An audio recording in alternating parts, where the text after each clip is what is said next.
Hello there, you're watching and listening to another Scoutcast from www.fantasyfootballscout.co.uk, and my name is Mark. My name's Father Granville. My name's John T. My name's Andy. You're muted there, Andy. Good evening, mistake. everybody. Andy, you made it there from the Christmas shop. Was that a rigorous exercise? Yeah, it wasn't too busy. It's just trying to get it all done after work. It was a bit of a nightmare, but yeah, we're sorted now, ready for Christmas. That's good. All right, yeah, mince pies are in. That's fine. I noticed John T.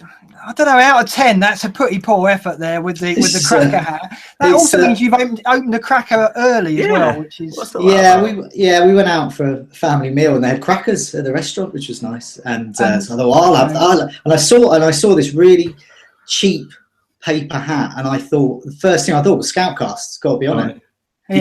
Did you win like a plastic frog? I won one of those fishes, spinning fortune-telling fishes. Yeah, fishy lie detector fish. Should I buy Ibrahimovic? It's curled up both ends. What does that mean? I'm just going to put my hat on because people will think I haven't made an effort here. Because just for those who are listening on the MP3 version, Andy and Granville are with hats, Santa hats, and Jonty's there with his very limp cracker hat. I'm going to get mine on now. Just a second. Oh, here we go. There we go. I can't hear anything. That's no good. There we go. That's it. Fine. What's a reindeer, is it? It's a reindeer, apparently. Yeah, there was a turkey, but Mark, just pull it down a bit or put your camera up a bit because we've got to see that. No, it's totally fine. There we go. We're in. It's fine. Okay. I don't look at all ridiculous. It looks exceptionally painful for that reindeer. Yes, it does actually. Now we've got to get this Scoutcast done quickly because we're all going to overheat because we're in Christmas jumpers and woolly hats and everything. So you look like one of those. You look like one of those people that sits next to you on the bus. Yeah, a special person, maybe. Yes. Well, I am special. Not a special game week, though. We're going to talk about that in a minute. We're going to talk about the second coming of Zlatan, and I think someone amongst us is going to be rather smug when we talk about that. I'm not a believer, but I really haven't got much choice. We're going to look at the Dream Team experiment, which John T has news on, which is rather interesting. It's more interesting than it sounds. We're going to look at festive rotation, which is going to hit us all. I'm absolutely certain of that. Chelsea and Spurs assets.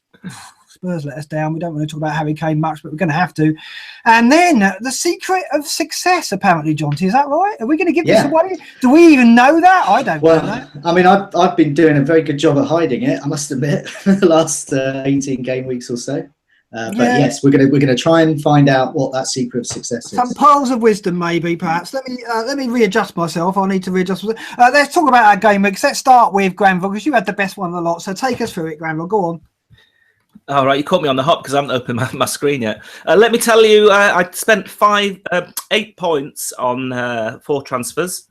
I just felt that I needed to have a clear out. I felt slightly cleansed after that. That's better. So I got in Ake, Walker, Carroll, and who else did I get in? Sigurdsson. I've been talking about Sigurdsson for a little while. That's big surgery.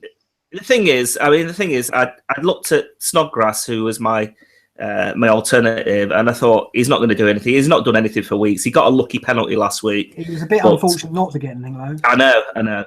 But Sigurdsson, he's always there or thereabouts, and I think at home games, I really fancy him, so I had to get him, and I needed to make 2 transfers at the back because I had 2 non-players. So I got in Ake. That was my first transfer. Actually come off Walker, which is a bit sweet really because I had Rose in there at first and I switched it to Walker thinking that maybe he's a little bit more nailed on. He's on the tightrope as well, Walker. I think you might be all right. He's only got 1 game to get through, but well, that's what we said about Costa, didn't we? And Andy Carroll, which didn't work out, but this weekend, he's got a reasonably good fixture away to Swansea. You've got one of his favourite teams, clear out now. I still held on to Firmino. I don't know what's gone on with him. He hasn't scored. I think I put the curse on him because I got him about 6 weeks ago in my wild card, and he hasn't done anything since. He came close last night. He had a lot of efforts, didn't he? In the box. John T will no doubt tell us that in goals. It reminded me of me owning Ibra for weeks, for like 6 weeks, and him not doing anything and coming so close. As soon as I get rid of him, he starts scoring. And I'm sure it's going to be the same with Firmino because he's gone now. Okay. So you've done that transfer already. Well, we'll talk about those later, but a decent game week. Andy, do you want to go next? Because I guess you're doing all right, aren't you? Yeah, doing okay. Just really quick, you've got the camera locked on you still. Oh, yes, so I have. Good point. So my game week, top scorer was a certain Swedish guy who seems to like scoring goals. So another 12 points for you. Yeah, I mean, we've got to say congrats for that. I know there's a question like later, but yeah, I mean, you must be chuffed with how that's come off for you. Yeah, obviously as every FPL manager, I'm a bit disappointed that I didn't have the balls to captain him, especially against Crystal Palace, because that's the one I looked at. West Brom I probably gave too much credit for. Wasn't going to captain him when Kane had Hull, but yeah, he's just been doing great. And I noticed, like, when I kept him after Swansea, he'd been scoring similarly to Costa. I just thought there's no point in swapping. Just have to hope that he's at some point going to score more. So yeah, it's worked out, and I'm sure this week we'll come on to that. I bet everyone's probably got him now. And then coming on to like secrets of success a bit earlier, I think my defence is keeping me afloat. So I've got Alonso, Jones, and Pickford this week. So for the second week in a row, I've picked the right keeper, because last week we obviously weren't on for the game week and had a Heaton penalty save, which was great. I think that's maybe the first penalty save I've ever had. So I really like that. But yeah, defence was good. Ibrahimovic good. The rest of it, I bought Carroll in for Iniacho because I didn't think he was going to start. He didn't. Carroll's looked okay stats-wise last couple, but obviously no points, which is what we all want. So fingers crossed for next week. So yeah, okay game week. Could have been better, but happy with it. John T, we're going to talk about Harry Kane, aren't we? Because it was a massive letdown, wasn't it? Well, yeah. I mean, I could have really done. I mean, I planned to get him in for these two fixtures and captain him. One of the reasons was he was a differential as well. Lots of people captaining the likes of Sanchez and Costa, who I didn't fancy really for the captaincy. I thought they were good and reliable, but I couldn't see any kind of mega hauls for them.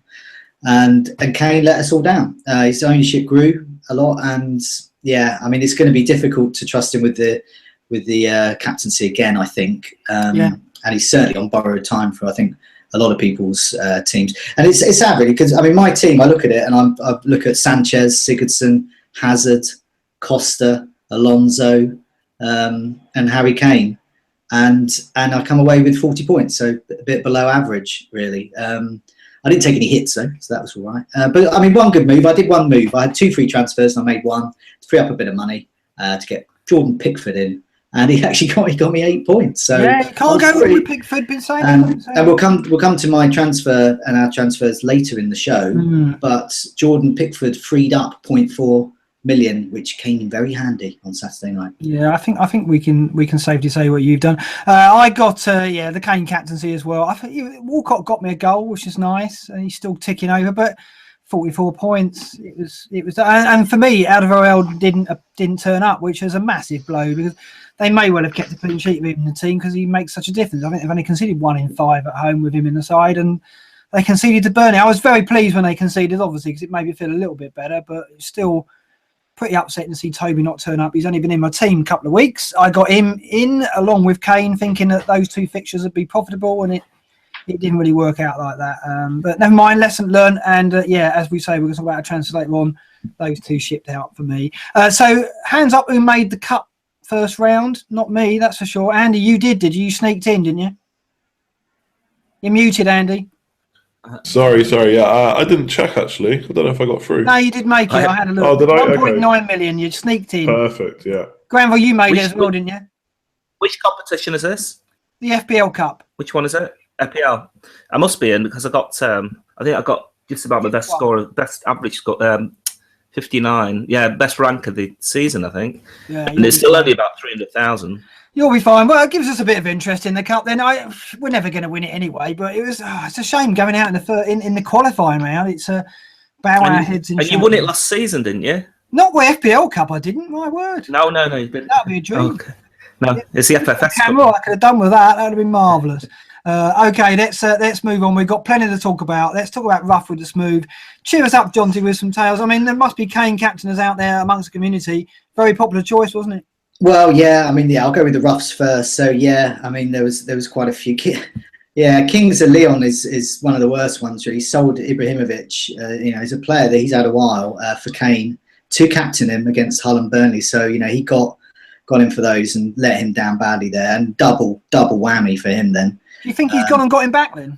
Yeah, well, he says he's got some kind of convoluted thing where he basically, because of Ibrahimovic's price rise and Kane's fall, I don't think he can now afford to get him back straight away. No, that's even worse. But I'm sure he might correct me on that. But it seemed to be, from what he was saying, that was the way. There was a Darun was caused a few. He was like the new Capoue, like this very surprise goal. Pochettino left him on the bench, but as you would, really, you would. Would you play? And Teaser probably had it worse though, because he had him on the bench, but Emre Can coming on for 1 point. Robbed him of the 10 points that Darun robbed him of those points, so that's pretty bad. But we did have some smooths, not many, but a few. Real Sociopath, who is also is progressed in our own Fantasy Football Scout Cup this week. He captained Alonso. Just go for the safe option. Not a bad move, is it really? And well, do you see Alonso's free kick? I mean, that was that he his heart must have been in his mouth there, but he also bring in Patrick Van Aanholt, a favourite of all of ours. Well, mine. Anyway. I'll tell you what, I wanted to bring Patrick Van Aanholt in, and I went to do the transfer, and then realised I already had 3 Sunderland players. It's like, how the hell? Him as well instead of Walker. And the thing is, I definitely would have signed him because I was tipping him all week, tipped him on the show, tipped him on the site, and then when I went to do it, I was like, oh no! I just could not believe I had 3 Sunderland. How did that happen? I did have him a while ago, and did get a goal out of him. So I was, I feel blessed that I got a Patrick Van Aanholt goal this season. But there's another one. A manager has no name. He's another that's progressed in our cup competition, and this was just a nice one. Just sold Cedric for Rose. I just quite like that. Just nice and simple. Cedric had not a bad fixture as well and was looking like he was going to play, but good move that. Interesting, Alonso on free kicks. The only issue with that is Luis seems to be taking like 20 before he lets anyone else have a go, doesn't he? Yeah, I think I couldn't tell whether it was an angle thing or a particular foot, or I don't know. I just think Luis had about 8 attempts by that point, so it was just someone else's turn. But every time there's a free kick, he's quickly there even though he's playing centre back, he manages to appear on the spot like Uncle Ben and just hogs the ball basically. Like Uncle Ben. Uncle Ben makes the rice. What makes the rice? Don't know what's rice got to do with it. Anyway, maybe it was like Uncle Ben, but he just Sideshow Bob. There immediately on the spot. I'm having this free kick. He's just hogging them all, and like if he has 50 attempts, he's going to score one eventually. But I reckon if I had 50 goes, I'd get close. It's just like, how many are you going to try? He's trying that Ronaldo technique. It's not very good, is it? It's not working at the moment. He'll go and get one now, but yeah, it needs to give Alonso more effort. That was nice to see. Okay, community questions. We've got a lot to talk about, haven't we? Lots coming in. Very interesting. We should talk about Zlatan first, though, shouldn't we? And give Andy his moment of sun. Now, the question on this comes from FPL Virgin. I've heard of him before. Was Andy right about Ibrahimovic all along and his mark backpedaling? Yes, I am backpedaling, and yes, Andy probably was right all along. Andy, you're chuffed with him. I mean, when did you get him? How many weeks have you had him? Because he's now been the top scorer. He's outscored Costa over the last 6 game weeks, hasn't he? You got him in Aguero, didn't you? Yeah. I know. So I had him since game week 2. I didn't get him at the start. Regretted it straight away. Then got him in. And I got rid of him when he got suspended. And then as soon as I did that, I wanted him straight back in. So that's when I got rid of Aguero. So I actually made the same mistake as Kings of Leon because he went down below 11.5. We now don't get the value. We have to wait every 0.2. But yeah, obviously not been right all along because he went so long without doing anything. But I just remember the time it was Swansea away, and I just didn't feel that was the right game to take him out. Obviously, he scored twice, and ever since then it's 7 and 6. So the stats have been there all along. I actually had a quick look at them. And funnily enough, the first 10 weeks where he only scored 4 goals, his stats, when we're looking at goal attempts, shots in the box, etc., are all better than they are in the last kind of 6 games where he's actually scored 7 times. The biggest difference, which is something Johnny mentioned earlier on in the season, is his goal conversion is up from 7 to 41.2. So he's actually just, converting the shots he's having. So yeah, he's still having more than Costa, more chances, and he just looks like a great pick right now. And obviously with the two home fixtures, it's a no-brainer, I think, almost, especially with the Costa suspension. If you haven't got money wrapped up in him, then I think that's probably one of the most easy transfers you make a week. Yeah, I still, I still feel like the West Brom game, for example, he pulled the defender back, lovely bit of gamesmanship, scored the goal. Would he have scored without putting the defender back? Don't know. It was funny as well because it was Gareth McCall in. It was quite amusing. They said, he was always going to outrun a 37-year-old. A bit of a foot race between him two. And then the second one, could have been an own goal. I mean, there wasn't angles to show it, but it was a massive deflection. So, but I can't take it away from him, and it's happening for him at the moment. I think maybe those 6 game weeks just wasn't running for him. Suddenly, there's 2 examples of how it really is running for him. Yeah, we kind of said it all season. The difference between, United haven't been getting the results, but the difference is this year compared to the previous couple of seasons under our guys, we have been getting those chances at least, even if we haven't converted them. So I suppose regression would always mean eventually they'll come. It's just how long you have to wait. And, some of us waited longer and lost out on points at the start and reaping it now. And the thing is, he's got Sunderland, Borough, West Ham, and you look at those and think, okay, Borough could put up a defence. You still fancy United to win that. Sunderland, there's got to be goals in that for United. West Ham away again. You think he's going to... And the thing is with Zlatan, and we'll talk about it later on about festive rotation, Mourinho's come out and said he's undroppable. He probably is. Granville, what's your thoughts? I mean, are we going to get 3 games out of Zlatan? He's played every minute he's been available. He's played, I think. I don't even think he's been taken off, has he? Yeah, no, he's played every single minute. Yeah, so I think with the Costa suspension, it's just a no-brainer. I've made the switch. I had to, really, because of the next game. I was considering selling Kane and downgrading one of my midfielders anyway, but I don't need to do that now. I might miss Costa. He's done really well the last few game weeks, obviously, since I got him in. But I still have Hazard. I think I can live without Costa at the minute. We'll have to see whether that's a good move or not. But I think, with those fixtures and Ibrahimovic playing all the games, he's got to come into your side, I think. But you can do Kane to Costa straight away, presumably. So if you wanted to, I can do, but you can't do it. I don't think I've got the money. I'm not sure what Costa is right now. What price he is. There is still a difference. I probably can do it because I saved money on my other transfer. So I could do that in a couple of weeks. We'll have to see how Kane goes, really, because I didn't actually fancy him the last 2 weeks. I didn't actually captain him neither because I just feel that Spurs at home, they huff and puff a lot. Even that game against, was it Burnley in the midweek when Eriksen scored? It took him a long time to, not Burnley, who did they play midweek? Yeah, it took them a long time to break them down. And if you get about Spurs, it's that maybe they have trouble with packed defences. Eventually, they're broken down and they scored the goals. But and it's the same again on Saturday. So even when Kane has done okay in games, he's got he's been a bit fortunate. He's got a penalty. He's got a bit of luck. I don't think he's all that at the minute. I think he's struggling. Also, I think I mentioned the other week that he is dropping quite deep against United. I've never seen him play so deep. He's in the centre circle quite a lot. Yeah, he did. I mean, a lot of that's maybe to do with Dembele not being totally fit or even not in the side. I don't know. There's a theory around that. But Zlatan, no doubt about it. I mean, I've gone back to him as well. He's a player that I don't know. Reluctantly, I had to get him back because I had to get Kane out of my team because they've got Southampton away, Watford away, and I just think if he can't maximise those 2 home games, I didn't have much confidence in him. And Zlatan, I was scared of over these 3 fixtures. John T, I think we've got to reveal this now. You've gone Zlatan as well, haven't you? Yeah, I made the move on Saturday.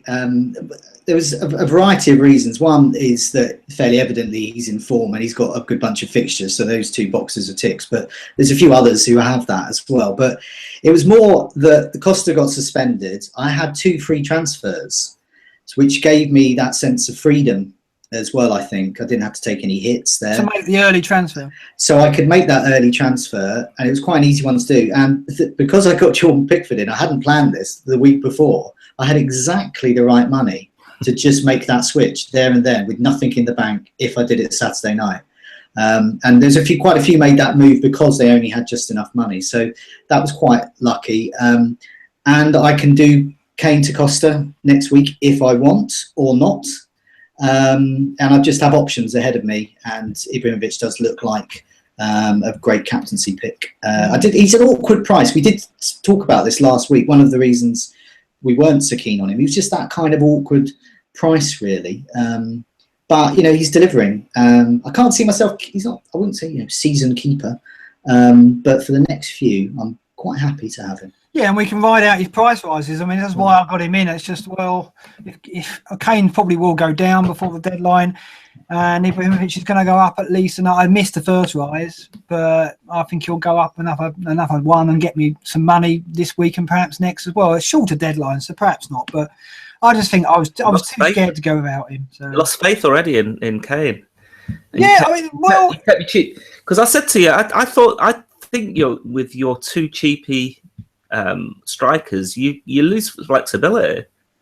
You didn't have any choice. I lose flexibility up front, but I've got far greater flexibility in midfield, haven't I? So because you're keeping that midfield, okay? Yeah, I get that, but you keep it. You're not looking to sell any of those midfielders. So. No, because they've all got great fixtures. I mean, Eriksen will go. Eriksen will be the first to go, clearly, but I could get him. Yeah. I can get Coutinho in for Eriksen. Job done.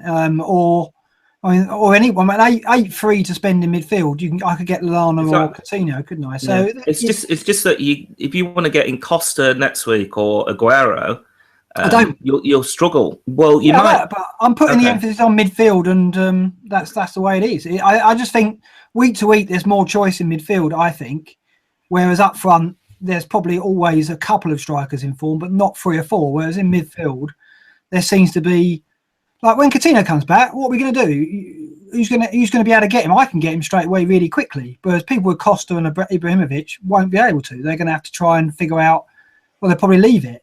And I'm gambling on Coutinho coming back and making an impact, or maybe getting Lallana, or the next big midfielder who's going to come out.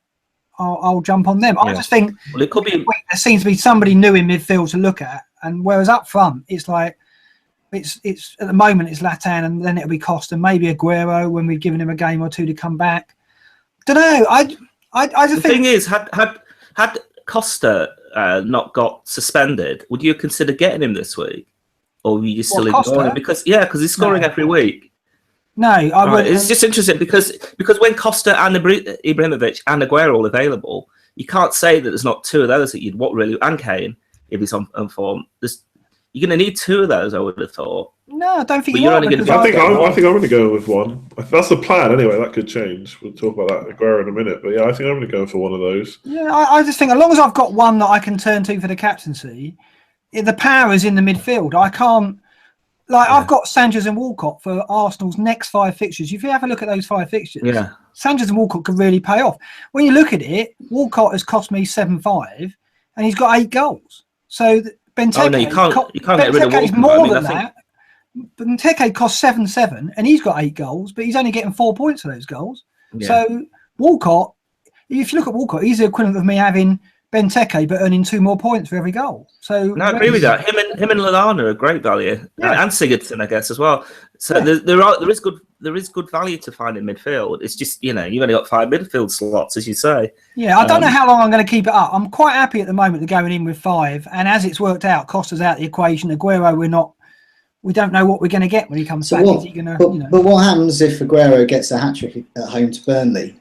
Yeah, then I have to look at it, don't I? Yeah. And then, but do you? Because Aguero won't get a hat-trick every week, but do you have to? Why don't you just stick to them? I don't think Mark can resist a hat-trick. Come on. I mean, is Aguero going to come in and get a hat-trick home to Burnley? He might do. I mean, this is it. We're all going to change our plans then, though. It won't just be me. It won't be me going, oh, dear, I better change it. Everyone will. So, it'll be easier for us because we've got Ibrahimovic or Kane or Costa to swap, where you've only got one player you can swap. Yeah, I'd have to make 2 transfers. I'd downgrade Eriksen to Zaha and then upgrade.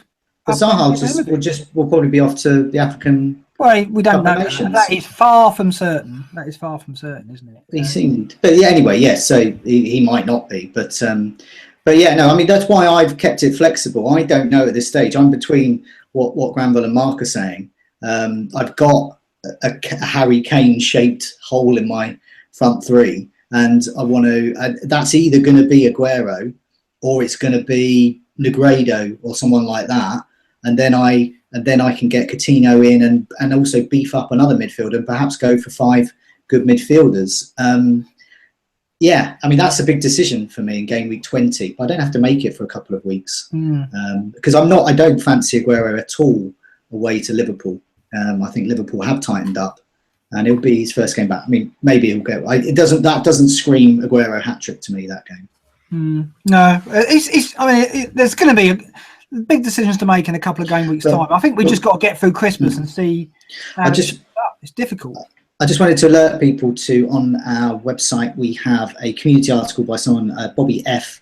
He's come up with a strategy. I won't go into details of it now, but it's worth having a look at to consider, just to show the options. And he's come up with a multi-week, game week strategy of basically alternating the big hitters like Ibrahimovic, Costa, Aguero and Kane around their good fixtures and immediately around their suspensions. Well, that's what Mike Highbrew has asked about, isn't it? And yeah, he said he's chopping and changing your premium attack strikers viable strategy. So this is what I could be doing, and indeed Andy and Granville are clearly thinking about as well. Get Costa out, then Kane, then maybe make a decision on Aguero, maybe get Costa back in. So we're already thinking that. You can never plan that far forward. But no, I didn't think Costa was going to get this yellow card. Eventually he did do. But it has changed that. It completely changed my plans. And it has a knock-on effect over several weeks. Yeah. Yeah, definitely. There's tough decisions to be made. It's during Christmas. The games come thick and fast. I quite like the games coming thick and fast because there's less time in between the games for the price rises, which I hate, to really get into their stride, which is quite nice. So you've got a bit of time to think and a bit of time to save a transfer if you want. I've quite enjoyed saving a transfer. It's been quite nice. But I think we're going to get some shocks in terms of team selection, and I mean we'll talk about rotation later, but there's some surprises coming up.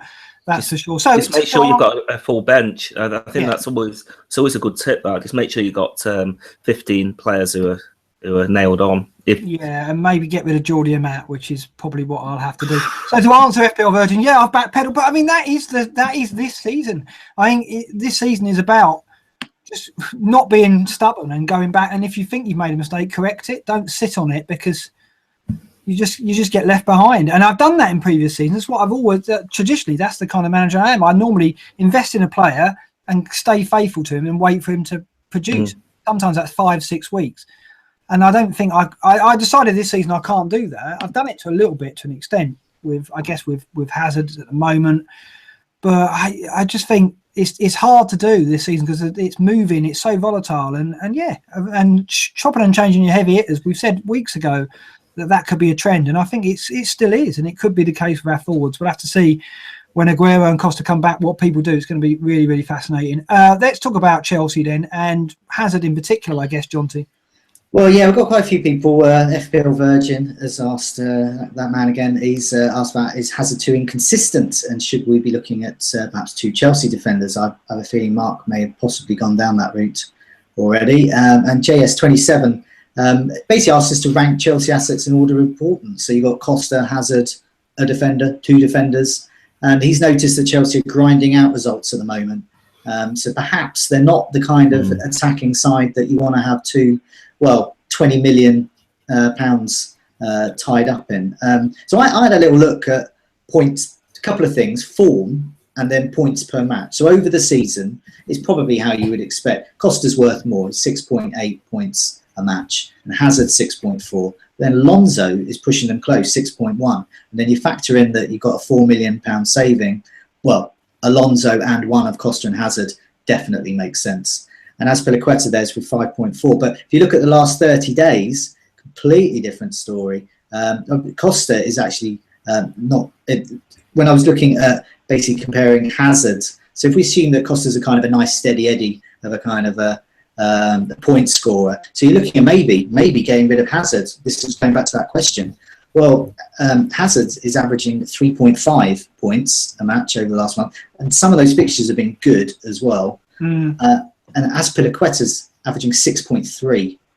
And then you consider the difference, the 4 million saving. Alonso, 5.5. Cahill's outscoring in 5.3. David Luiz, 4.3. It's pretty damning. So I'm personally looking, if I was to have one of Costa and Hazard, Hazard's occasional 20 points and then nothing, or Costa 6 to 9 points every week. Yeah, Costa does appeal to me a bit more. Yeah, it's a difficult one though, isn't it? It's like I think I've gone 2 defenders. Yeah, I've got Alonso and Azpilicueta now. which was always going to be. I wanted to do it a bit earlier, but I banked on Alderweireld instead, which was a mistake. And now, I've probably got Azpilicueta for at least a couple of games. I'll probably look again after that. But I've got the two. Bournemouth, they haven't got Nkante. They might concede. It's a bit risky, but I still think they'll keep a clean sheet in that. Hazard, I want him at home to Bournemouth. I just think the next two home games for him, Stoke and Bournemouth, he's much more effective at Stamford Bridge. I think he'll produce. I think he's a player that if you haven't got him, you're going to want him. And, I hope that he goes, well, okay, Costa's not playing. He's not in the team. I've got to raise it. It's down to me to win this game. I hope that's how he feels about that Bournemouth game. And Bournemouth struggle with players like Hazard. I mean, everyone does, but they really struggle with individuals. And on that left-hand side, they got exposed against Southampton. I fancy him. I think he's going to get my armband over Ibrahimovic, because I just want to do something different. And at the moment, it's on Hazard. I think he'll do well. So, yeah, I'll look at it again. But I'm quite happy not having Costa right now, because I don't know if I'm going to get him. If Ibrahimovic is going to go out, it depends how he performs over the next 3 matches. It will just be like him to let me down. I haven't got him back. But I'm going to stick with what I got. So I'll go. I think it's one of the defenders first. I think you've got to have a Chelsea defender before anything, myself, because I think they're the only team we can rely on to keep clean sheets. So if you don't have a Chelsea defender, it just seems folly. So I would say Alonso, Hazard, and then at the moment it would be Azpilicueta. But when Costa's back, that changes obviously. Yeah, with Hazard, I'm not looking to get rid. Well, I have actually looked at getting rid of him, but I just think the next two home fixtures, like you say, Mark, are pretty good. But I'm not attached to him in any way. So when I need money, I'll be happy to get rid of him, I think, because I'm not so confident putting the armband on him. But I did look at the home fixtures. He's only blanked 3 times, and 2 of those were against Liverpool and Spurs, and the other one was West Brom. So yeah, I just think the next 2 fixtures are pretty good. He has been a little inconsistent compared to Costa, but if you want a captain choice, Costa's safe, but he's not very exciting, I think. It depends what kind of manager you are, I suppose. But I'm not looking at getting Costa back, because it's not just Hazard versus Costa. It's Hazard and Ibrahimovic versus Costa and somebody else in midfield. And we may already have Sanchez, Walcott, Sigurdsson. So it depends, who you can get there instead. So for me, I'm not looking at Costa. That'd probably be a mistake, but I've got to go for the differentials at this point, I think. Yeah, no, to close ground, and you've been doing that, and it's worked for you. It worked for you with Zlatan. So, yeah, it's a really interesting one. Granville, your views on Chelsea? How many have you got at the moment? You just got the 2. 2 because I sold Costa, but I've had 3 for the last couple of weeks, and it's all right. I've done all right, but nothing great because they haven't scored enough goals. Alonso is very consistent and always a goal scoring threat. So you've got to have him absolutely. I think it's between Hazard and Costa. Can you have both? Maybe for the and they've got a good run, particularly now. But it's about what you do up front. I mean, you've got Costa, then you can't have one of Kane, Ibrahimovic, or Aguero. So it's just a balance. Who do you miss out on?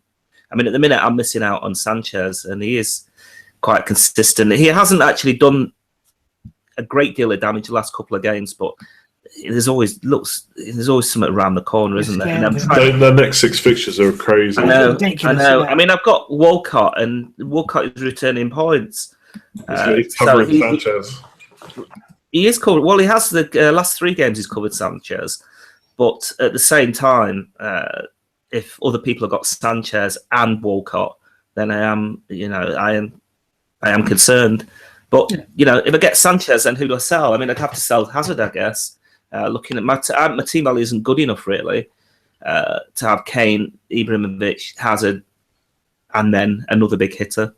So that's my trouble really. So I could sacrifice. The thing is, he's 11-8 now, Sanchez. So I think I'm almost resigned to not having him. And I didn't get him in. Everyone got him in that week after he scored the hat trick, and he hasn't followed it up with anything. So I just got to hope. Also, I don't know, did you watch the game against City? He picked up that injury in the first half, and I don't know why. He should have been taken off, really, but Wenger persisted with him. You could tell that he was carrying an injury the rest of the game. He was just strolling about up front, not affecting anything. And normally his game is, is to Harry. The thing is, though, he could have played with one leg and he would have still moved more than Ozil did. That was. And Ozil was the other one. I mean, he should have taken off one or both of them, in my opinion, but he won't do. He's not going to do that, though, is he? If Sanchez can move, then he stays on the pitch. Especially when City were revival. I think to me that's not a good thing, but that's my problem with Wenger, that he's beholden to the big time players. And I know he's a great player, Sanchez, but he was definitely not right in that game, and neither was Ozil. He needs to adapt, and he hasn't. Ozil's been a liability for a few weeks. It's always Oxlade-Chamberlain and Walcott who go off. Yeah, always, or Ronaldo or Iwobi. Yeah, always. No, we've said that. John, to your views on Chelsea? Are you going with the 3 when Costa? Well, as I said, I'm definitely keeping Alonso. He's absolute fantasy gold. Yeah, so it looks like Alonso's our first choice then, doesn't it? I've got Hazard at the moment. It's a question of long term. Do I want Costa and Hazard, or just one of them? For the moment, I'm going to keep Hazard. I saw the highlights of the game against Palace. And I thought he looked really good actually, and it was very. I thought he was unlucky not to get something out of that. I agree with you. I think the Bournemouth is a perfect game for him. Stoke 2. I think the next 2 could be hopefully set to punish non-Hazard owners. I think us Hazard owners are owed something from that. So the only fear is that he could get rested and rotated because they've got the Spurs game to follow the Stoke one. Yeah. That's the only thing. He's not obviously going to play against Bournemouth. He's got a slight injury at the moment. It was reported today that he has been held back at the training ground. Basically the team have got 3 days off, but he is staying back at the training ground to do some intensive work on a particular small injury. So that says to me that they're desperate to get him for that Bournemouth game, obviously with Costa out. Yeah, he's going to play that game, isn't he? Yeah, you would think. It's just with the Spurs fixture. It may be that they drop him for the Stoke game. Yeah, well, this is it. I think we're going to get some shocks in that game week. 19. There's going to be some horrors there. I think we just got to brace ourselves for that. Okay, let's talk about festive rotation. Let's talk about how we can prepare for that, because it is tricky, isn't it? And Ryan's got some questions about this. Yeah, we said that. I mean, obviously we've got 3 fixtures in a week. We've just come to the end of that, and we have seen rotation in that. We're going to see much more over Christmas. So, which teams are more likely to rotate their best players? Will Ibrahimovic play 2 fixtures in 3 days, either side of New Year? So basically, is Ibrahimovic actually droppable, despite what Mourinho says? And one of our regulars, Connie Luther, shared something from someone called James York on Twitter. He's a very clever chap, and he's got this lovely table of all the different fixtures over Christmas for the Premier League sides. But what he's done is he has assessed days off in between them, and everything is not equal. So Chelsea, for example, have a total of 7 days off in between these 3 fixtures. They've got 4 days off, and then they've got a 3 days break. But then you go all the way down to the bottom of his table, and you've got Southampton. Poor Southampton. They've only got 3 days off. That's incredible. I just find that amazing. Game break. So this is really, really bad news for them. So that's not ideal. Is that because they don't play Boxing Day? Yeah, I think it's just the way those fixtures have fallen, and you've got the other ones. Say, for example, a lot of them. So Manchester United. Their second one, there's a day break in between their last 2. So this, I mean, you can see the value of this Chelsea one. Bournemouth and Swansea, Hull, Everton, Stoke, and Tottenham have a 2-day break between those last 2 games in this festive fixture list. So that's quite promising for them. So you might not see so much there, but looking at Manchester. So basically, who's going to be rotated? Well, Arsenal have a 1-day match between their last 2 games. You're going to see rotation there. Will we finally see Sanchez rested? Could do it. Walcott as well. Surely not going to play all 3. Crystal Palace, it's possible against Arsenal. We've spoken about it before the Scoutcast. It's possible that Pardew might be targeting some of the easier games for Crystal Palace and think, right, we're going to lose against Arsenal, so I might rest Benteke for that. Maybe they got Swansea afterwards, haven't they? Maybe Zaha might get a rest for that game as well. Watford as well. So if you've got your Watford players, there could be the moment where Kapui doesn't actually come off the bench. If you've got Watford players, you're in trouble anyway, aren't you? Yeah, and then there's other ones: Manchester United, Burnley, Leicester, Man City. Now they've got a one day break, gap as well between the last 2 games. So that's going to be tricky. You definitely going to see rotation. Rotates, does he? So that's fine. No. And then Middlesbrough, Sunderland. You would think Jermaine Defoe would be safe. You would think, but Barini could play up there. Maybe Defoe will get a rest. He can't do that. Okay. You would imagine West Brom. There's going to be, and then of course you've got West Ham as well. So West Ham might be also doing that thing where they're targeting the easy games.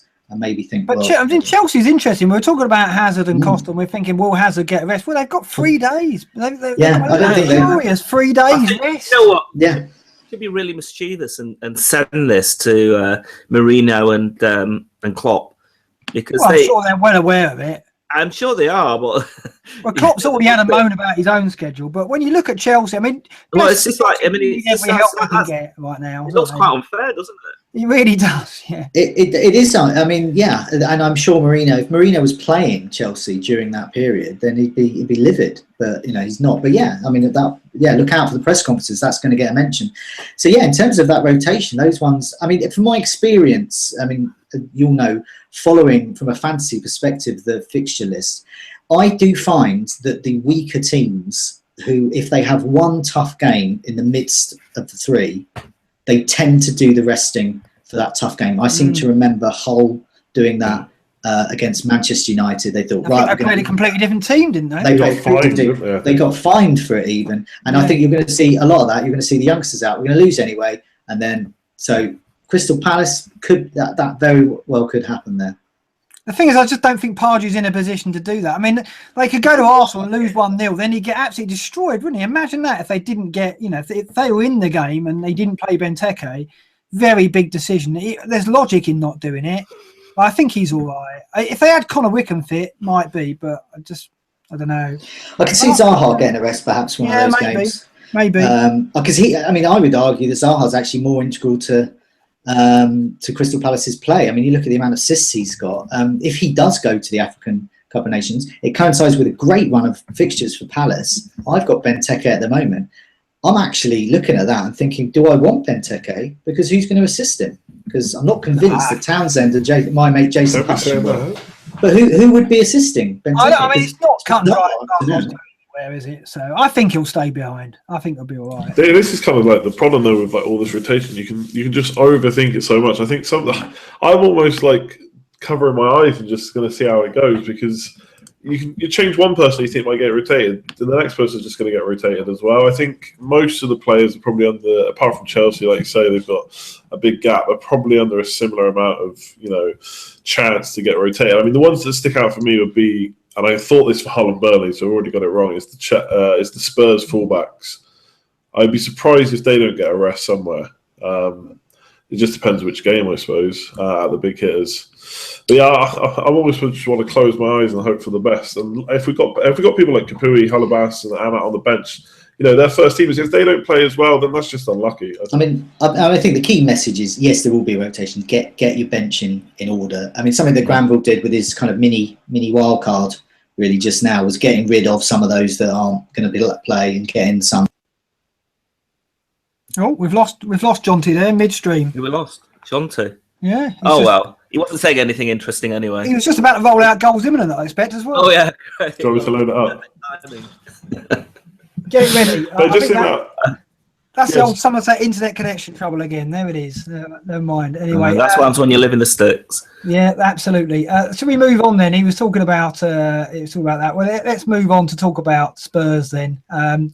What do we make about this? Because I've got rid of Kane. Obviously, was it a rage transfer? It probably was. And Toby Alderweireld as well. Probably too hasty with that. I didn't have to do it. You've got rid of him, have you? Left down. Yeah. Well, that's interesting. Why did you do that? Because you swapped him, I guess, for Cahill. Yeah, so you swapped him for what? Same price, similar price? Yeah, not one more. The thing is, it was always a plan. I was going to get 2 Chelsea defenders. That was why I was going without Costa. And I think it's just a bit. I was angry with myself that I didn't do that and went out of the world instead. Got found out by him not turning up, and just decided. Well, that's just unlucky, really. Yeah. Although I think when you look at the fullbacks, they can deliver points as well. Yeah. Absolutely. In fact, over the season they have done for slightly less price as well. Yeah. So I guess are you still holding on to Eriksen though?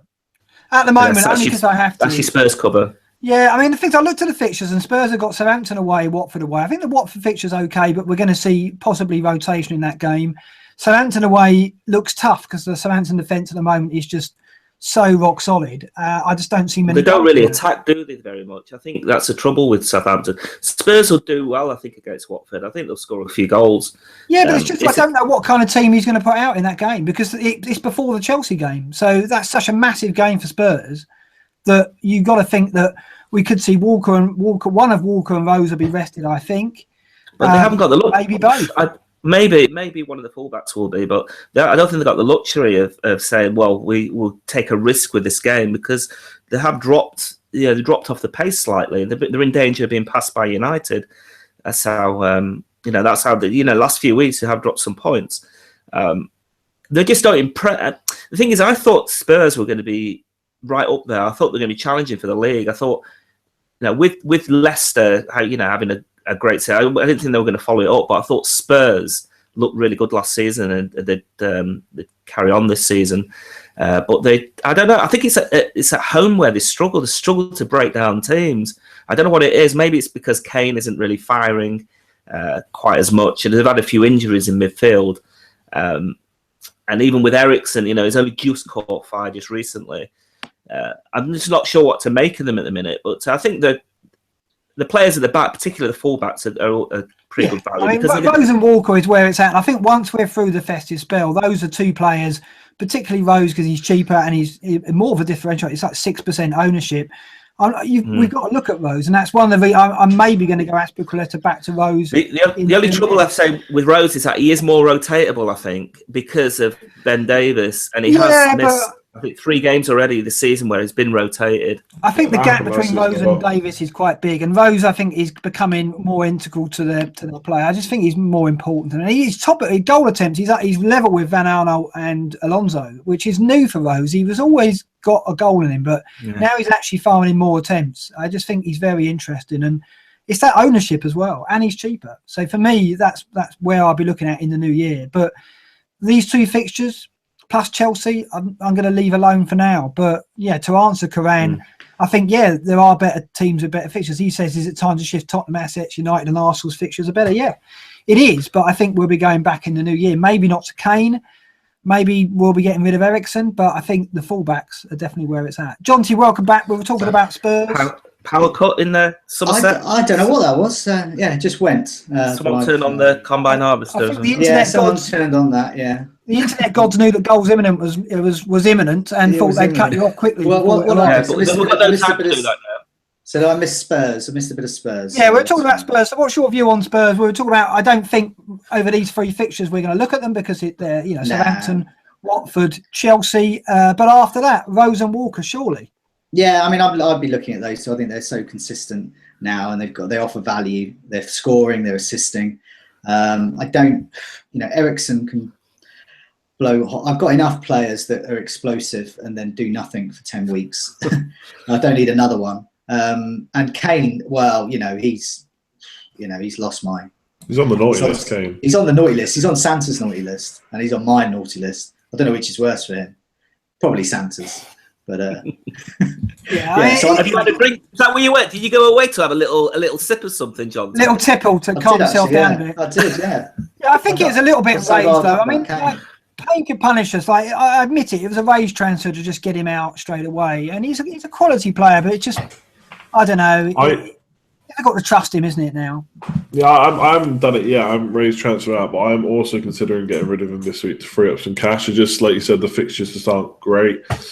And it's because he didn't do it against Hull and Burnley. It's just that's in your back of your mind now. So yeah, I'm looking to I am pretty much going to get rid of him this week, I think, and then I'll be left with none. But Danny Rose will be the man that I want in, and I'm not even sure what a goal can do.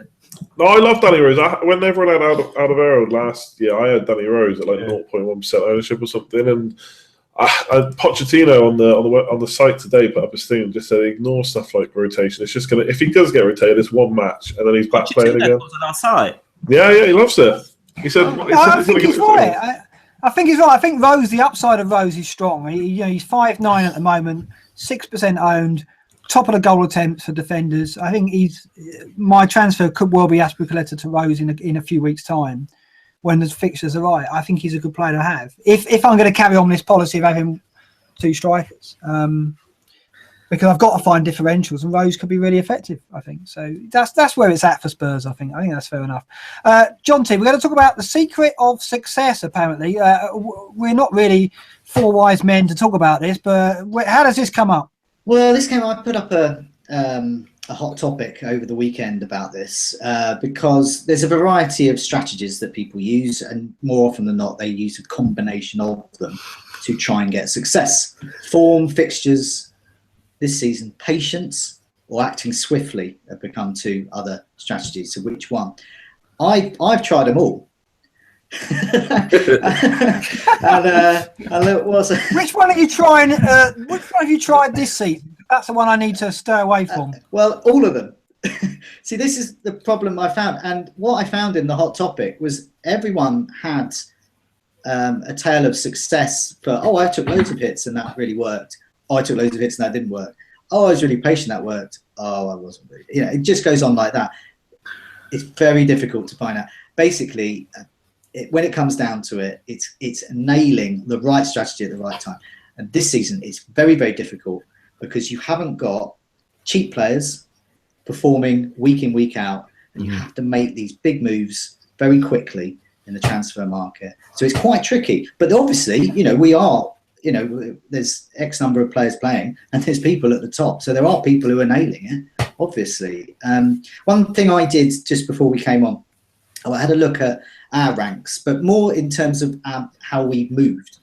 So how we've gone up or down the rankings. So I looked around the kind of game week 8-9 mark to see how we've done. And depressingly, with me since game week 9 being maverick, dullard, patient, impatient, hit monster, all of that, form, following fixtures like Kane, I haven't moved, I haven't budged. I haven't gone anywhere. I've gone up and down, up, down, up, down. I'm exactly the same place I was from game week 9. Mark, much higher up the rankings, but the same story as well. And you've been doing lots of different things as well. You've been taking hits, not taking hits, saving transfers, all of these things, following fixtures of form.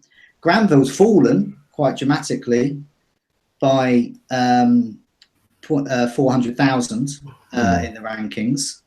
But that's basically 40 points or so. So that can easily be changed. But Andy is the success. So the secret of success is actually being held at the moment by Andy, who, while his rank is 480,000, you would think, but the fact is he's halved his rank since game week 9.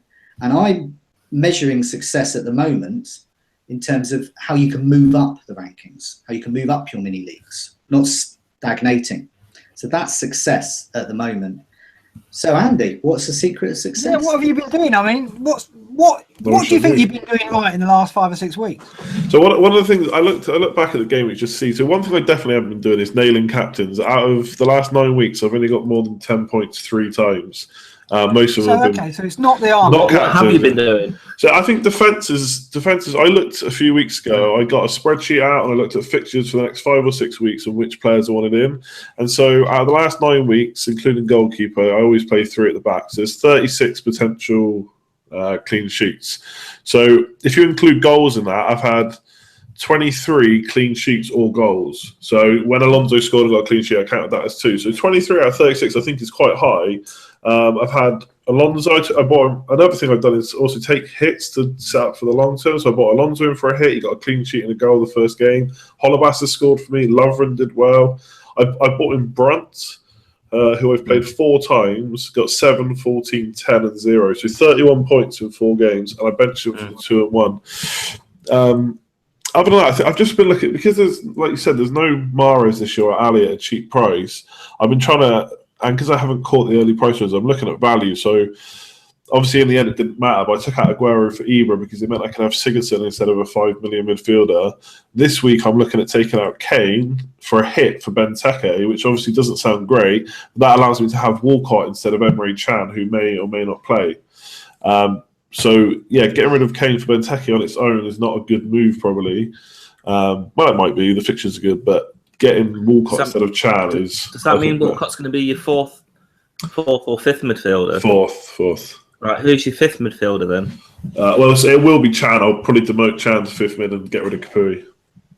Oh, you got Kapui as well. Okay. Yeah. So I'll do that. So I guess I've taken these are the players I've taken hits for: Alonso, Brunt, Hazard, Ibra, Sigurdsson, and Sanchez. So I've done that to get him in long term. Like I said, I'm still ranked 480k, but I've halved it, like Johnny said. So hits and looking at defence, because I think we ignore defence quite a lot. I've got to say, I mean, this is the time where I'm looking at defence more, and I think a hit. I know I took the hit to get Ericsson, and it worked out. I've taken the hit now to get Ibrahimovic and Azpilicueta in. Let's see if it works out. I think this is a season where, because form is moving quite quickly and prices are definitely moving quickly, you can afford to do it, and it's less of a gamble perhaps. And my tip is, and I know that John T is realising this as well, is that when you've got 2 free transfers, taking a hit for 4 points seems far less because you've got 3 players in. And then, like, Granville's done an 8-point hit, but he made 4 transfers. Now you feel better about that because you think, I've made 4 changes, so one of those has got to bring me in that extra 8 points, and that you feel that that's more likely. When you're doing it with just 2, it seems more difficult. So that for me is the key for me. I think saving transfers, so you've got 2 every 3 or 4 weeks, then taking a hit at the same time works quite well for me, I think. So and it allows you get more flexibility, don't you? When you've got 3, you've got you say you make you've got 2 free transfers, and you want to do a third, because sometimes as players you can't get in without 3 transfers. When you're kind of tied down with the players that you want to keep. Yeah, absolutely. What is interesting though is that I did 4 transfers this week, and my 2 defenders that I got scored me the points, and the 2 attackers that I got didn't. So Ake and Walker got the points, and Carroll and Sigurdsson didn't. That's not to say it's not going to happen next week, but it's just interesting that it is the defenders. I mean, I got full house from my defence this week, including Pickford, and so it really does help, and particularly on a low scoring week, when you are relying on a couple of clean sheets, I think it does make a difference. Yeah, no, absolutely. I mean, it's John Tim, and there's loads of opinions out there in the community, isn't there, on this? Yeah. I mean, when we asked about it, so Wakey, he's he's done 33 transfers. It's 18 hits so far. But he's around the 15,000 mark. That's incredible. I mean, that's but he plays that. That's his how. But this is how he plays the game, and he always has done. And it hasn't worked out in some seasons, perhaps, and has this season. And Feed Theo recommends just going for the bonus point magnets. So, for example, Azpilicueta, Zlatan, Ibrahimovic, Heaton as well. He admits, though, for himself, he's got no patience, so he's been meddling. So this is exact opposite what I was talking about. It's exact opposite. So Wakey has just been taking the hits there. Feed Theo is saying, well, he's been meddling and moving around with his team, and it hasn't worked out for him. And then, but Badge Villa is another. He says, I'm up to 11,000 after this week, but he's been doing a hit every week, and nearly two hits some weeks. He said he's not following any bandwagons as such, so he's not really looking at the money market, and he's just noticed various players that have good 3 to 4 week blocks of fixtures. So that's the way he's doing it. So he's very much focusing on fixtures at the top of his list. Doing that, playing the money market is way down. So that's his. But he's up to 11,000, so it's working for him. Yeah, no, that's fair enough. I mean, it's just so much. This season, I think, is unlike any other, and it's very, very different to last, isn't it? And what worked last season just isn't working this season. We've had to adapt, haven't we? Yeah, I mean, there's we have another community article out this week. I do urge people to look at it by one of our regular writers, TM245, who has been looking. He did an experiment last week. He compiled at the halfway mark the dream team in Fantasy Premier League, and he thought, well, can I get this actual team? Is it viable for me to get this team given the price rises that are bound to happen? Well, he could. So bear in mind, we have Mahrez, we had Vardy, Igalo, Wijnaldum, AU as well, Kolarov even. And he bought that team at the I think it was the game week 16 or 17 mark, and it was 99.9 million. He got the lot. Tried it again this time. Guess what happened? Well, he's 20 million over budget, 119.6 it costs. I mean, that's just crazy, isn't it? I mean, what do we put that down to? I mean, Vardy, Mahrez, I guess. Vardy, Mahrez, Barkley, Lukaku, and in his article, there's a section called Mind the Gap. There's a huge gap in that you've got. So you look at the dream team up front tonight. For this season, rather, you've got Costa, Ibrahimovic, and then Defoe. Defoe and Benteke are like shining beacons within that price bracket. There's no one else. There's a few Negredos here and there who will get the odd Rondon, who will get the odd good week, but nothing consistent there.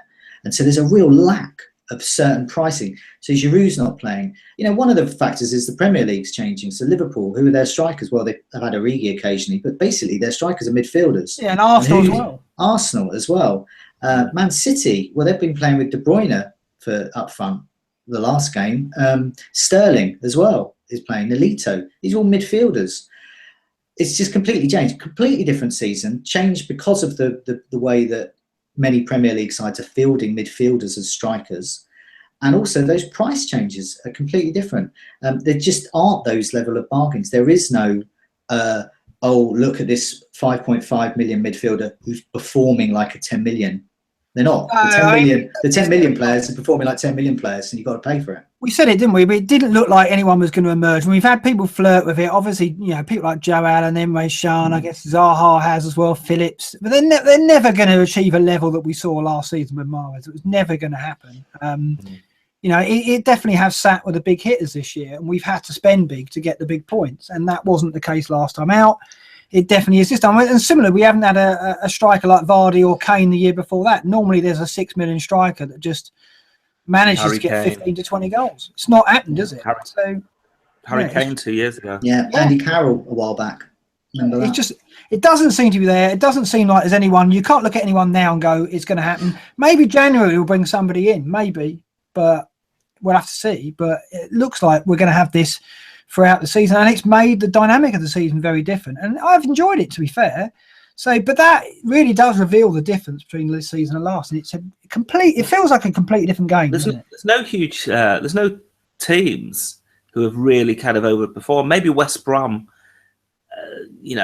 what are they in sixth or seventh? They've done okay. But pretty much all the big teams are up at the top. All the expensive players are up at the top, all performing. And it's like a normal season.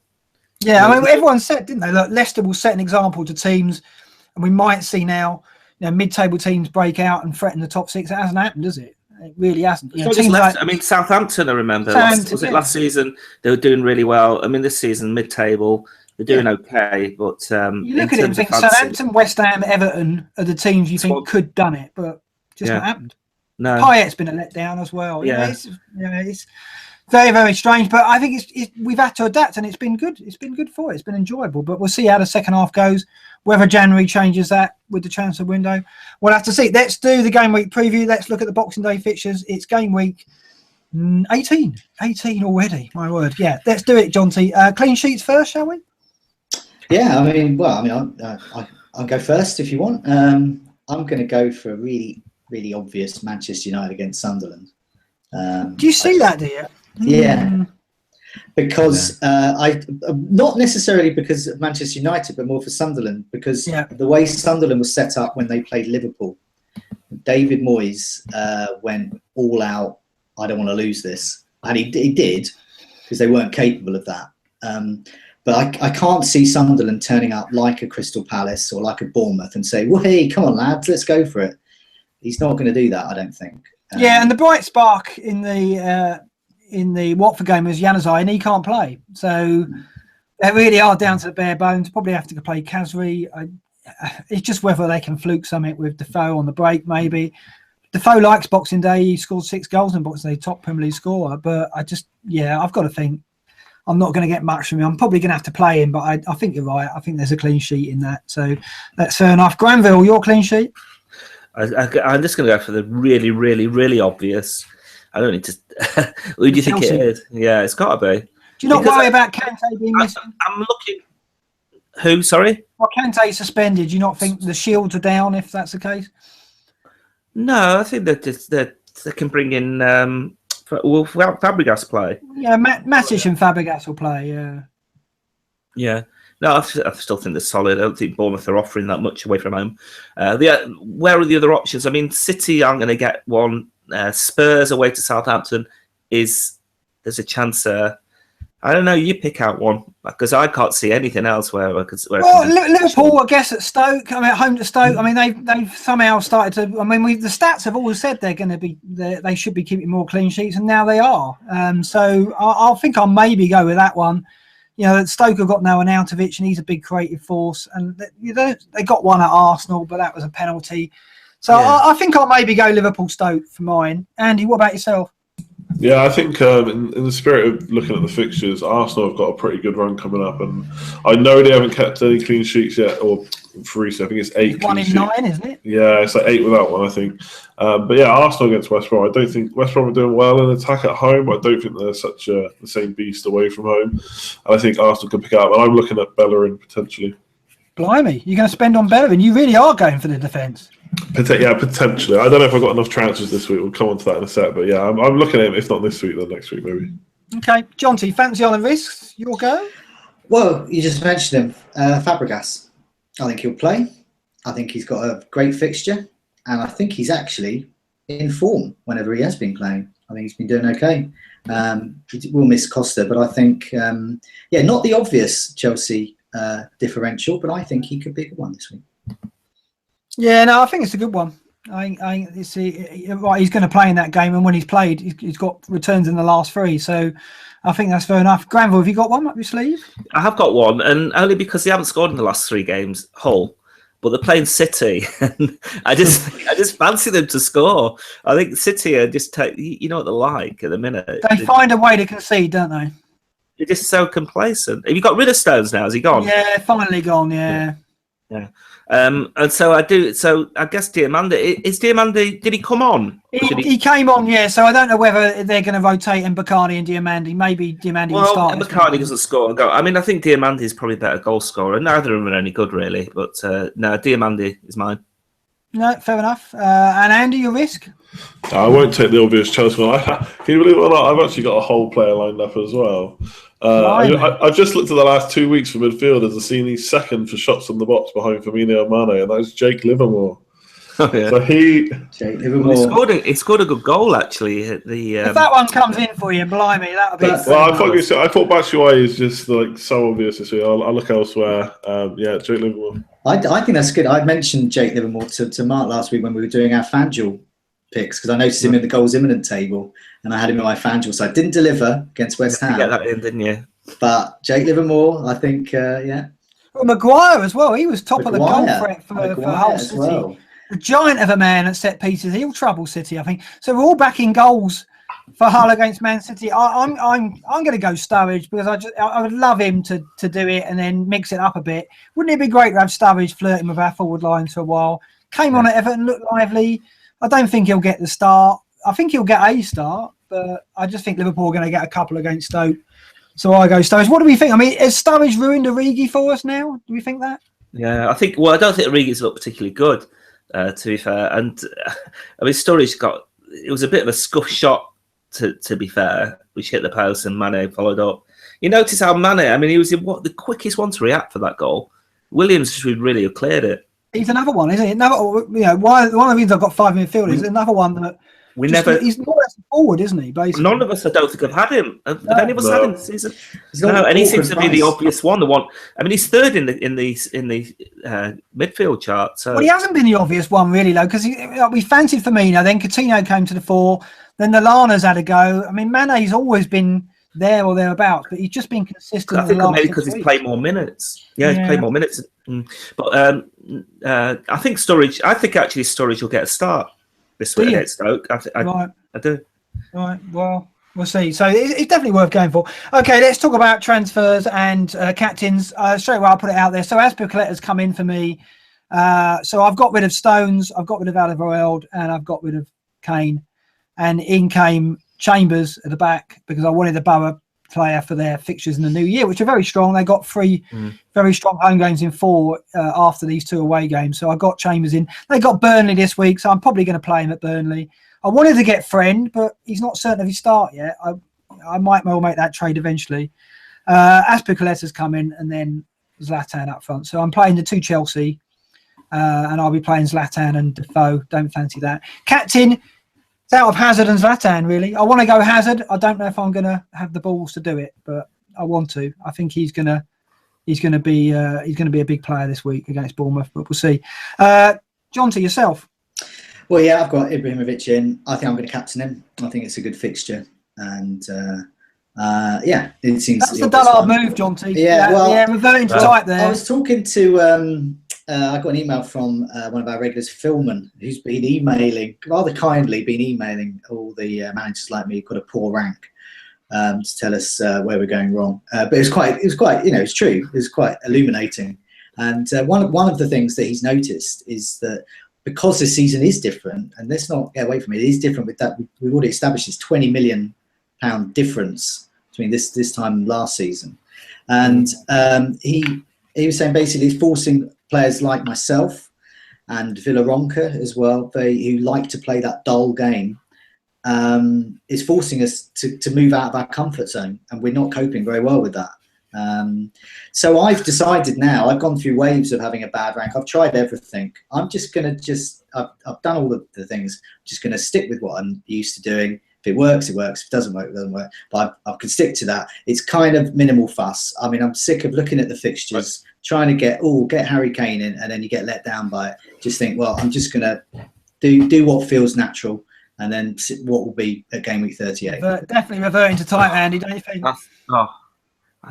Yeah, for sure.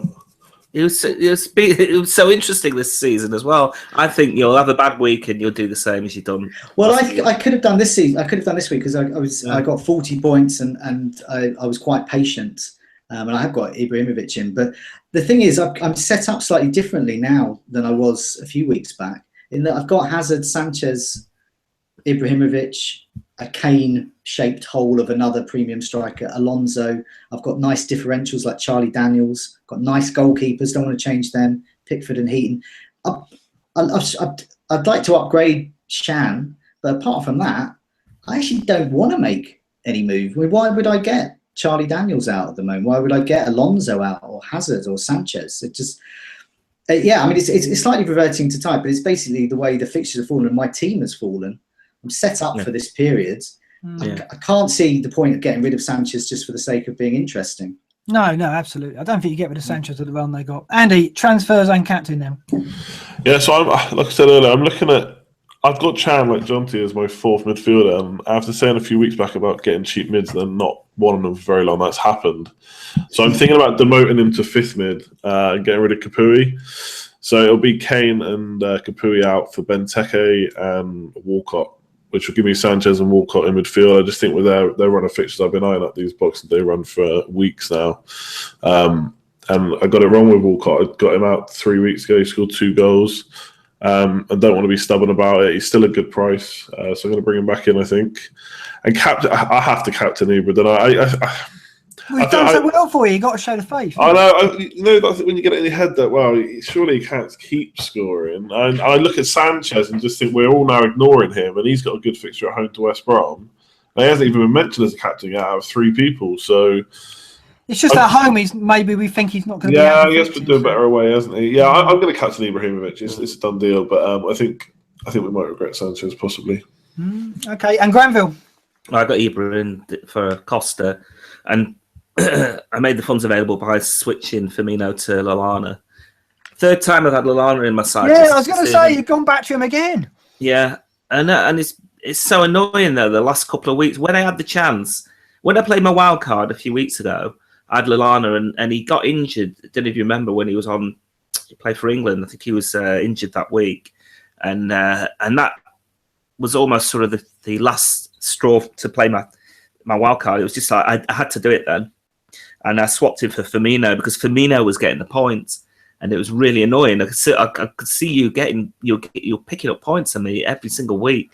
With Firmino, I thought I'm not going to have any more of this, and so I swapped to Firmino. Since he's done absolutely nothing, and Lallana come back and got almost the like points. it's linked somehow to his form. Yeah, I guess the Firmino is going to now go on a run now that I've swapped him back for Lallana, and Lallana's going to get injured. The trouble is with Lallana is that he is injury prone. He does pick up knocks. and he will be injured again at some point this season. But he's such a good player. I mean, I don't know if you've watched him at all this season, but he has changed the way. He's a lovely player, and his role has changed, and he's just everything's falling for him as well. But he's a lovely player to have. Great price, but it's just nailing that Liverpool midfielder, isn't it? Yeah, I've now got him in every single fantasy game that I'm playing. I've now got him in dugout, in the draft game we're playing, and in this. So I've got everything on him. So he better turn up. Johnsy's back in Firmino for a run of points, isn't he? Yeah. And my captain's probably going to be Hazard. Actually, I think I'm just going to take it. I think because Costa's out, the onus is going to be on Hazard. Someone else has got to score, and I think it'll be him. I think he's going to be. It gives him a bit more license to get forward, I think. Yeah, no, absolutely. I see that as well. Yeah, and we're presuming that Batshuayi is going to play as well. I mean, you imagine that's going to be... Yeah. But I don't think he'll play. He probably won't play the full game. I think as the experienced player, I think Hazard is going to have to help get a little bit further forward. He didn't need to do that with Costa because Costa was running a line on his own. Hazard's coming back and retrieving the ball at the halfway line. I think they're going to have to break Bournemouth down. I think there's goals in it and points for Hazard, but whether or not I can back him with the captaincy, I might have. It's the Ibra thing. Big ownership. He's going to be the most popular captain. It's going to be difficult to go with that, but we'll see. We'll see. Even Hazard. I mean, what's the ownership for Hazard? It's probably the same. 35% against 34%. Yeah, but I just think many people are going to back Ibra. I think if you sign him, and a lot of people have this week, you're going to back him. So I think we're going to see him as the most popular pick. Jonty, you were saying there. Well, no, for me, the choice isn't so much ownership. I mean, with my rank now, I'm not actually interested in ownership too much because I've got. I think it worked out. There's 1.6 million ghost teams now I'm competing with, so lots of skeletal hands there. So it's not really ownership. I genuinely just think Ibrahimovic has got a higher chance of scoring more points because Sunderland aren't great. And he is in such good form, and it's a home game. There's something about Mourinho. He did something about with the I can't remember what it was with the shirts or something. Got the players to give their shirts to the crowd. Yeah, he's starting to do a lot of things to kind of appease the fans and doing those types of things. I just think a Boxing Day fixture, he's aware of the specialness of that in terms of kind of a family day out. And I just got a feeling that they're going to be up for it. I mean, I say that now, and it'll be 0-0 and back to. There's often a lot of goals on Boxing Day, and Pogba is playing well as well. Yeah, I just think Ibrahimovic has got the highest chance of points. You're making a convincing case. Okay, let's look at the FFS FanDuel Cup because we're following Dilly Dong FC because he knocked out. The fellow who knocked out last year's winner, and he has progressed, John T. Not only has he progressed to play Space Cadet in the last 32, he's the top ranked manager left in it, isn't he? He is, and unlucky Space Cadet is the second lowest ranked manager. He's part of my sub-million. So he's got a plum tie. Yeah. I mean, this is like the very bottom, the very top. So if Space Cadet can beat him, that is a massive giant killing. That's absolutely huge. That's White Hawk beating Paris Saint-Germain. And Torres Magic still in there. That clash ever happened. Torres Magic still there, John. And Torres Magic is our only representative, and he's still there. And I believe he's up against Big Phil Soccer Team. Big Phil Soccer Team, who I think got the highest. You might correct me over. Got the highest score of the last round. So and there's about 10,000. I think there's about 10,000 ranking spaces in between them. Yeah, so they'll play out in game week 18. Then we have a break for the next game week. We're back in 21. We break for game week 20, I believe. So keep an eye on the cup rounds. We're both out of the FBL Cup, John T. Granville and Andy will carry the dream on and see who they get. Has the draw been made yet? Does anyone know if the draw has been made? I had a look, but I can't see my opponent because I don't have one. I'm out. So. No, I didn't get as yet. I can't see my opponent. Okay, fine. Well, we'll follow you in the Scoutcast. Now, what are we going to do about Christmas Scoutcast from this point on? I guess we're going to be back in a couple of weeks, aren't we, John T? Yeah, I think that would probably be. I think it'd be quite tricky with festivities to next week. I might struggle actually. What are you doing? So, Boxing Day is the next game. Are you going to be around? Are you going to be on the site? I'm always around. gonna be I'll be working on Boxing Day. I'll be working all over Christmas because it's just football crazy, isn't it? It is. And the New Year's Day, New Year's Eve to New Year's Day, that looks like a massive hangover waiting to happen, isn't it? Quite literally. So it's going to be a very busy Christmas for us all on the site. And we're going to be around all the time. Then we'll come back with a Scoutcast first week in January and take stock of it all and see where we end up. John T, it sounds like he's reverting back to his dullard ways. We'll see if that turns things around. Can Andy carry on his secret success on the upward spiral? Don't know, we'll see. But it's a good night from me. Good night and happy Christmas, happy New Year. Good night from me. Good night from me. And it's good night for me. Merry Christmas, happy New Year to you all. See you all in January. Good night all.